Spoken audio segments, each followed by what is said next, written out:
Imagínate esto, un palacio resplandeciente de oro y seda, donde los susurros resuenan con más fuerza que los tambores. Un lugar que los forasteros imaginaban como un paraíso, fuentes que vertían en piletas de mármol, mujeres con velos de seda, risas suaves como la música. Pero detrás de aquellas puertas enjolladas vivía otra verdad, una verdad llena de miedo. Aquí, la belleza no era libertad, era una cadena. Aquí, el amor no era romance, era supervivencia. Y aquí, bajo las sombras de la media luna otomana, las concubinas aprendieron que la sonrisa del sultán podía bendecirlas con poder o enterrarlas en el fondo del Bósforo. Esta noche descorremos el velo. Esta noche descendemos a las cámaras más oscuras del harén otomano para descubrir los horrorosos actos que los sultanes cometieron con las mujeres que la historia recuerda como adornos, pero que vivieron prisioneras. El harén. La palabra misma ha estado envuelta en fantasía durante siglos.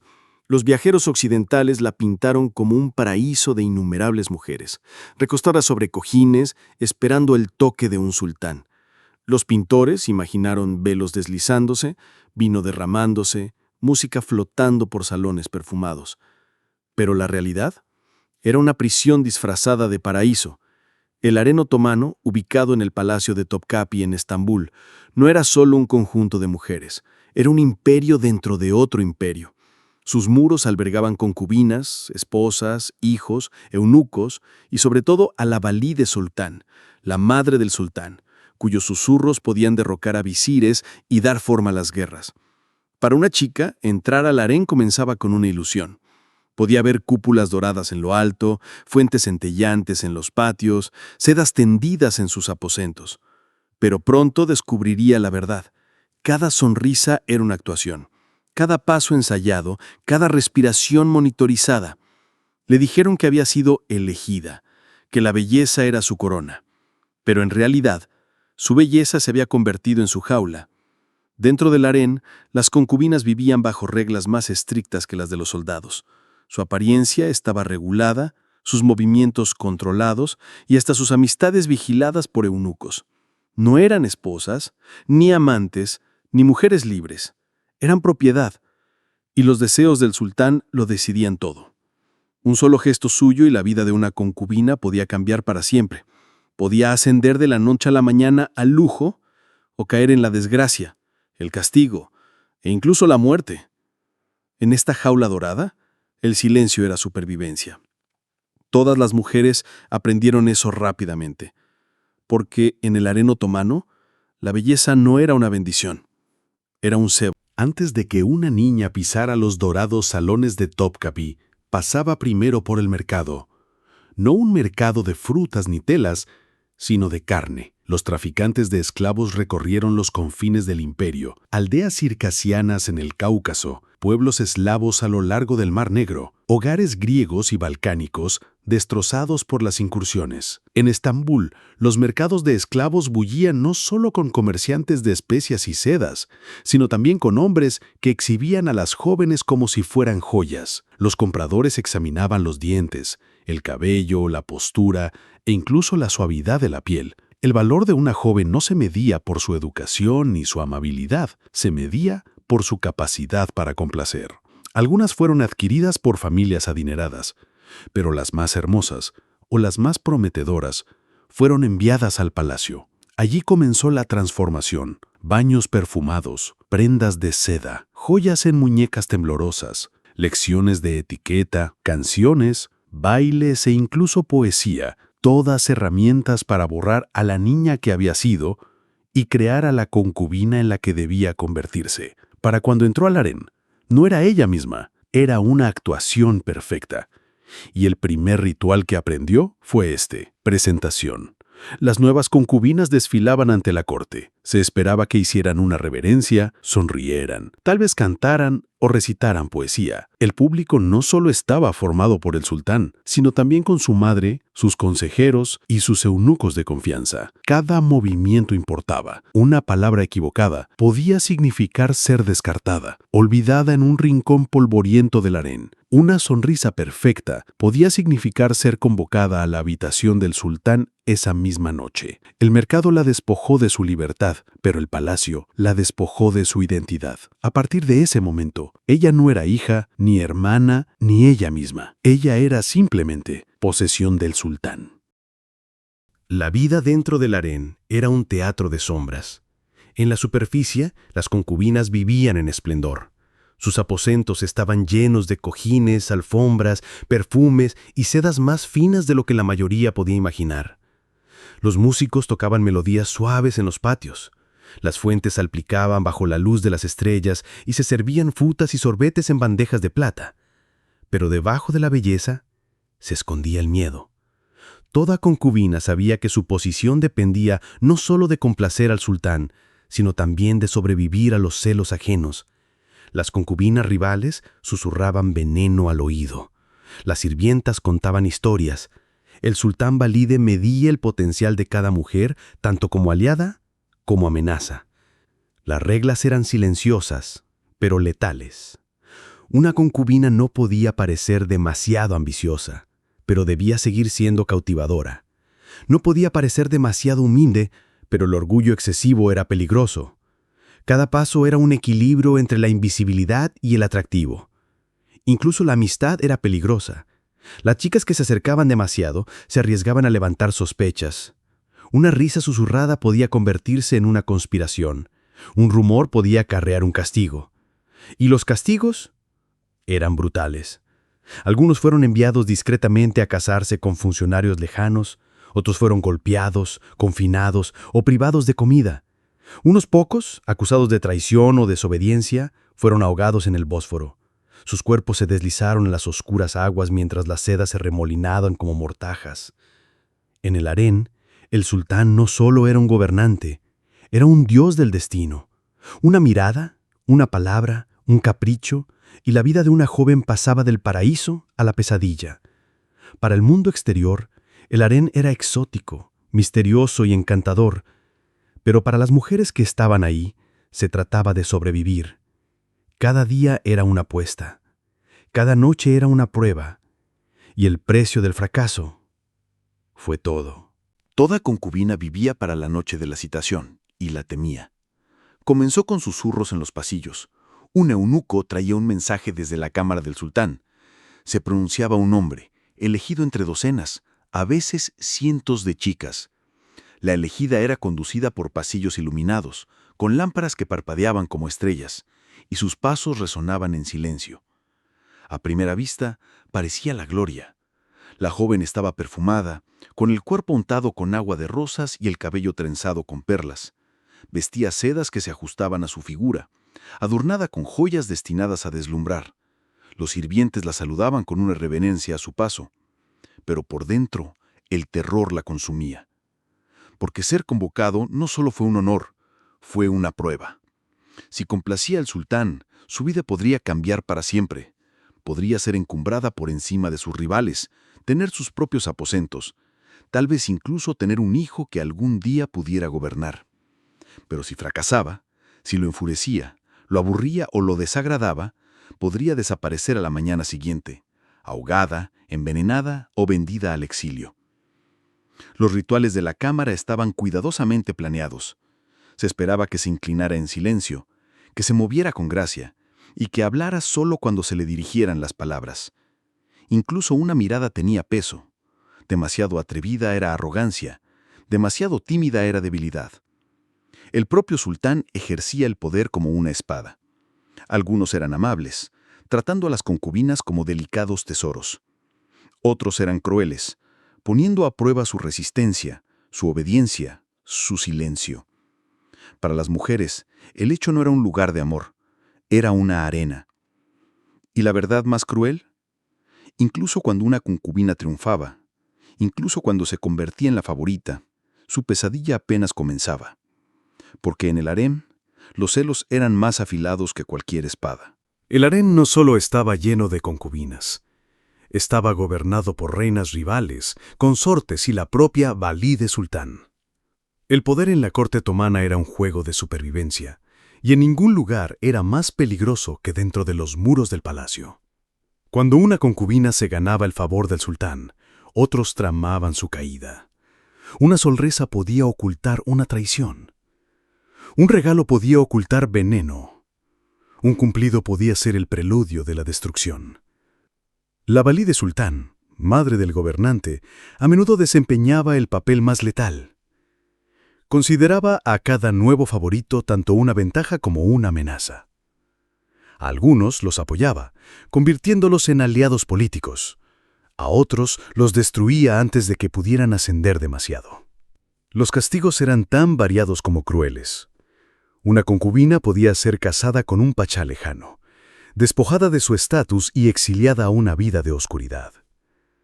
Otras corrían destinos más sombríos, confinadas en cámaras silenciosas donde la locura sustituía a la libertad, o ahogadas silenciosamente en sacos de seda mientras sus cuerpos se deslizaban en las aguas del Bósforo por la noche.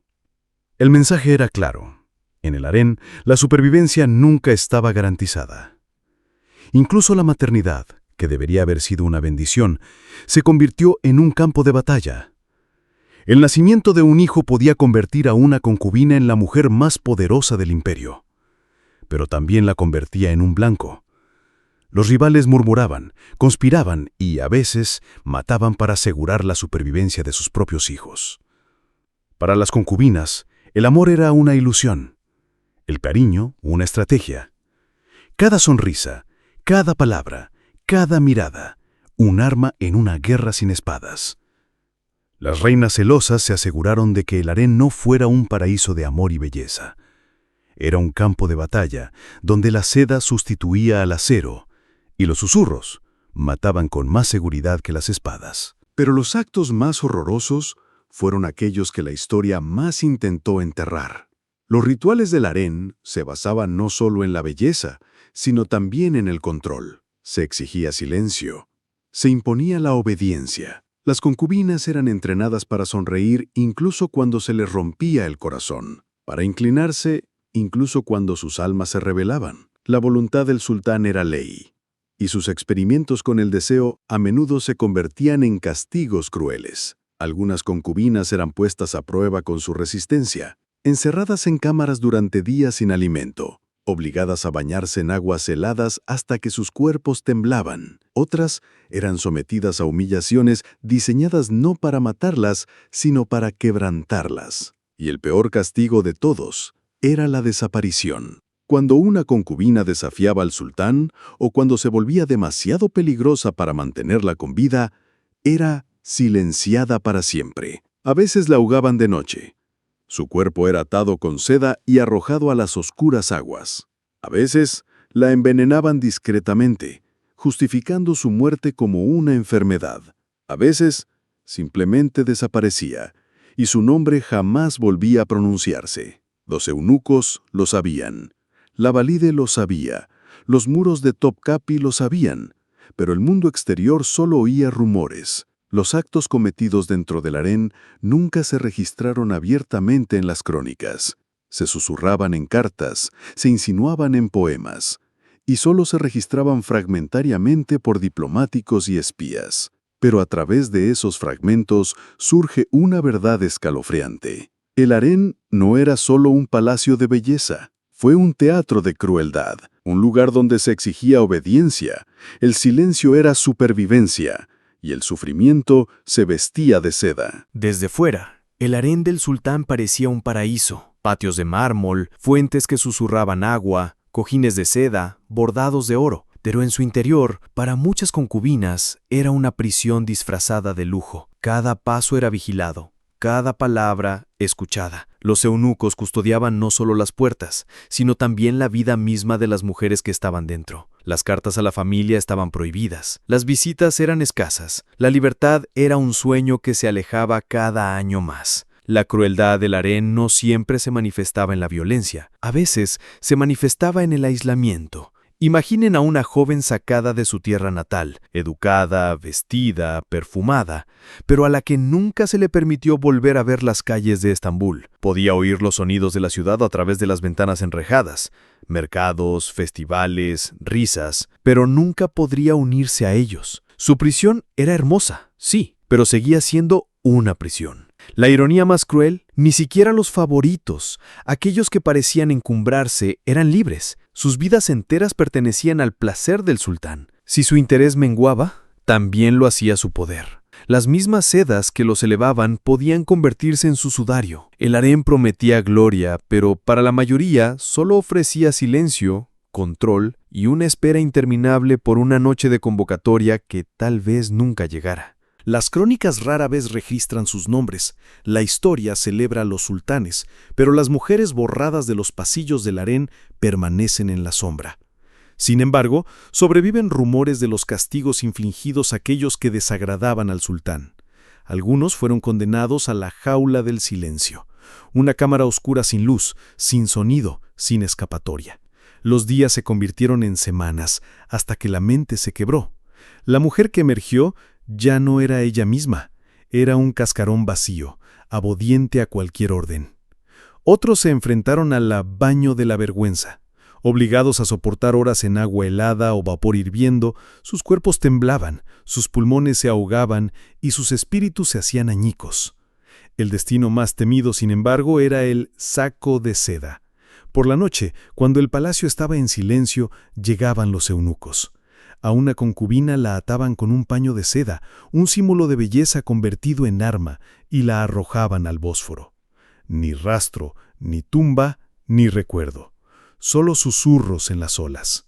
Para las mujeres que estaban dentro, estos destinos no eran rumores lejanos, eran amenazas constantes. Cada sonrisa podía ser la última, cada error podía llevar a la desaparición. Y los muros del palacio de Topkapi, a pesar de toda su belleza, estaban impregnados de los secretos de los ahogados. Con el paso de los siglos, el harén se convirtió en algo más que un palacio. Se convirtió en un símbolo del poder otomano. Los diplomáticos escribieron sobre su belleza, los poetas cantaron sobre su encanto, pero quienes vivían en su interior conocían la oscura verdad. El harén era una máquina de control. Transformaba la belleza en obediencia, el amor en supervivencia, el deseo en política. Los sultanes gobernaban con ejércitos y leyes, pero también con sedas y secretos. Y, sin embargo, dentro de este imperio de sombras, las concubinas encontraron la manera de sobrevivir. Algunas susurraban oraciones en la noche, creyendo que Dios aún las escuchaba a través de las paredes de mármol. Algunas tallaban pequeños símbolos en los marcos de madera de sus camas, desesperadas por dejar prueba de su existencia. Otras convertían su sufrimiento en estrategia, usando astucia y paciencia para superar a sus rivales. Pero por mucho que ascendieran, el harén nunca los liberó. Sus nombres podrían desaparecer, pero su sufrimiento permaneció, grabado en rumores, transmitido en susurros, recordado en fragmentos. El verdadero horror del harén otomano no residía solo en los castigos infligidos, sino en el silencio impuesto. El mundo exterior veía belleza. El mundo interior conocía las cadenas. Las crónicas de los reyes hablan de coronas y conquistas, pero debajo de cada corona había sombras. Y en el harén, aquellas sombras lloraron. Los sultanes creían que podían enterrar sus pecados bajo la seda, ahogar sus errores en los ríos, borrar a sus víctimas con el silencio. Pero la piedra recuerda, el agua recuerda, los susurros nunca mueren. ¿Qué nos enseña esto? Ese poder a menudo disfraza la crueldad de ceremonia, que las cadenas se pueden ocultar bajo la seda, que ese sufrimiento puede reescribirse como deber sagrado, pero la historia se niega a olvidar, y nosotros tampoco deberíamos hacerlo. Si esta historia te inquietó, bien, así debería ser, porque las verdades más oscuras de la historia no son cuentos de hadas, son advertencias. Si quieres descubrir más de estos capítulos prohibidos, más secretos enterrados en el tiempo, únete a mí. Suscríbete a Secretos Enterrados en el Tiempo. Juntos, seguiremos levantando los velos que los imperios intentaron mantener cerrados para siempre. Porque las sombras de la historia no callan. Todavía están hablando. Y a nosotros nos toca escuchar.